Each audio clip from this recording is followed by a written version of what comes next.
The Fixed Wing Guy channel. My name's Stuart Lomas. What I want to talk about this afternoon is something that I saw on a video earlier on today. It was a term that was used which sparked off an idea in my head, which is it a genuine thing, or is it something that's only prevalent in the mind of the person who made the statement? The term was reassuringly expensive. So the question there for me is, does it have to be reassuringly expensive to be of any quality? Well, going back many, many years, in the days when the UK had a car industry, in the final throes of the car industry in the 70s and early 80s perhaps, where car building was overtaken by people going on strike, and the industrial disputes were rife within BL and people like that, and maybe Ford at Dagenham. The death knells of the UK car industry were made by imports of cheap little Japanese cars.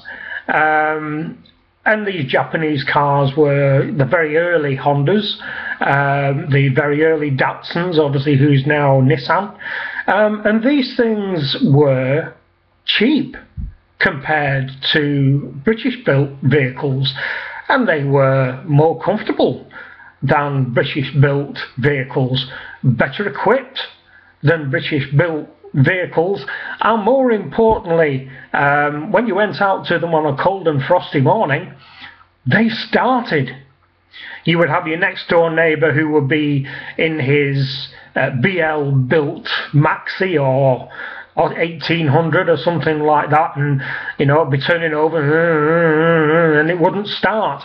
And yet your man walks out to his Datsun 120Y, gets in it, closes the door, turns the key, and away it go, and off he'd go to work.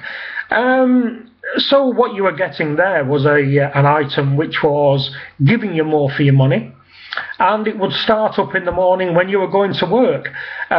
So I think that's kind of indicative of where I'm going to go in this video, is that does something have to be reassuringly expensive to ensure that you, as a buyer, are going to get good value for money? And I think on that basis my answer has to be no. So, reassuringly expensive, let's have a look at it in terms of the video that I was watching.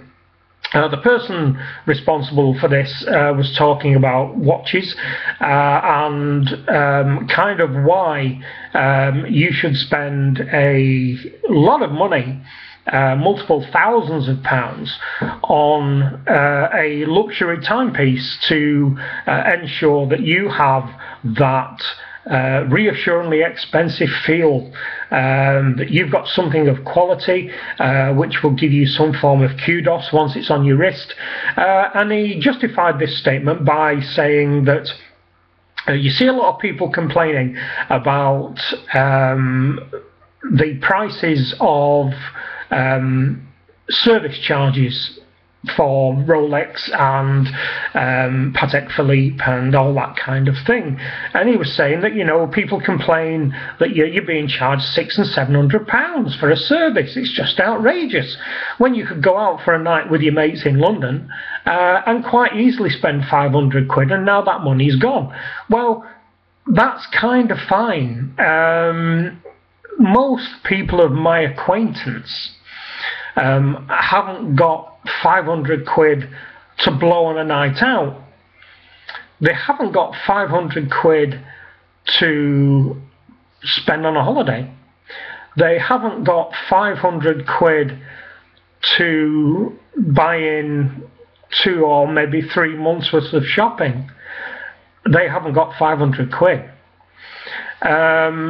So using that as a justifiable way of saying that it's that you should buy something that is that is reassuringly expensive doesn't sit well with me. am I being unrealistic to make this suggestion? Is it unrealistic for somebody to buy something and expect it to be of good quality?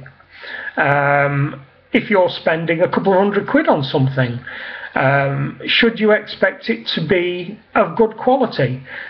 I think you should. I think you should be able to spend £250 on a watch, and it will look good, it will feel good on your wrist, the movement inside it will be of good quality, and the after-sales service from whoever you sold that watch to you will also be of good quality. The best example of this that I can come up with is Steinhardt.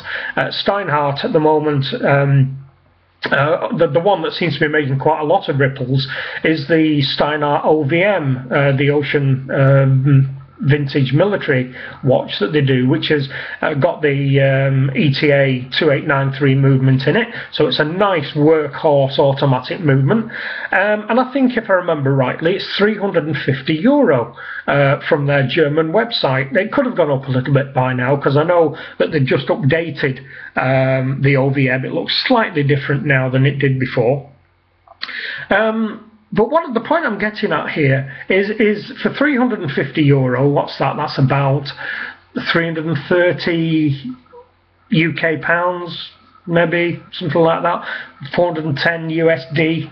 You know, I think you're getting a good quality timepiece for relatively little money.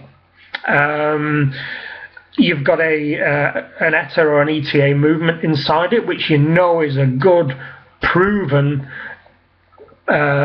piece of engineering which will make that watch give you good quality time recording for as long as you have that watch, and as long as you keep it serviced and you don't knock it around, it should maintain its value. If indeed, as the thinking seems to be on these watch channels right now, it will earn you some money in the future, which is great.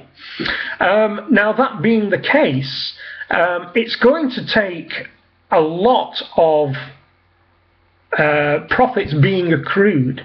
If you're going out and spending £6,500 on an IWC or a top of the range Rolex or a Panerai or something like that, maybe, you're going to wait a long time before that starts accruing value, because inevitably when you buy a luxury timepiece, you know, the value drops. And then over time it comes back out and it will level back out to what you paid. And then of course over time they become more collectible, and therefore the model that you have becomes more valuable. But nobody can tell you how long that's going to be.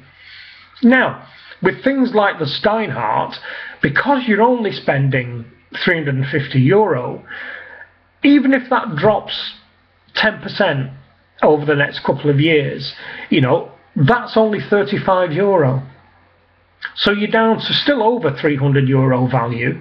And if the current thinking seems to be correct, that you will start building back up, it will level out for a little while at what you paid for it, and then you will start accruing value in that piece. And nobody is to say that that piece will not grow in massive value over the next 10, 15, maybe 20 years. Over the next 10 years, you know, you may be looking at a value of in excess of €500 for that particular piece. So I don't want to subscribe to the belief that something has to be reassuringly expensive to be of good quality, and also, and if you're into this kind of thing, to be kept as an investment. If something that you buy, that you like, that you want and you've saved for, turns out to be an investment, then good on you. That is fate paying you back in bucket loads. But would I pay a crap load of money for a watch just to think that's what I should do? You know, because it is reassuringly expensive. one of the things I would love to own is a Bentley Flying Spur. But if you bring it right back down to the essentials, my car has a nice leather interior, it has a good, decent engine, it's got all the mod cons on it, that Bluetooth connectivity and all that kind of malarkey. It gets me from A to B in comfort. I'm warm, I'm dry, I'm soundproofed, I'm safe. So my car does exactly the same as a Bentley. Would I ruin myself by trying to save up or taking out a loan to buy a £155,000 Bentley? Well, no. If I win the lottery, I might, who knows? But something doesn't necessarily mean you should buy it just to get that satisfaction that something is reassuringly expensive. It could be a reassuringly expensive debt that is just going to ruin you, your wife, your family, and everything else. It is something that is a pointless term, which now I have allied yet again to this watch snobbery that seems to be prevalent right now. That term annoyed me this morning. I tried very hard not to make this a rant. Most of us who collect watches are sensible people who realise that, yes, we know that this itch that we are determined to scratch and push the boat out and buy the timepiece that we've been yearning for has got to come after everything else, and to be told that you should spend money to be reassured by spending that money on something so expensive is just complete and utter stupidity. So that's it. Any questions on this?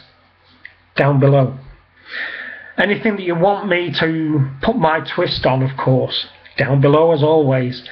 If you want to contact me, I'll include my email address. Thanks a lot for watching. This has really got under my skin today. Reassuringly expensive. Thanks for watching, and thank you to all those who subscribe. Please don't forget to subscribe if you haven't already, and more to come of this nonsense soon. I'll speak to you again. Bye bye.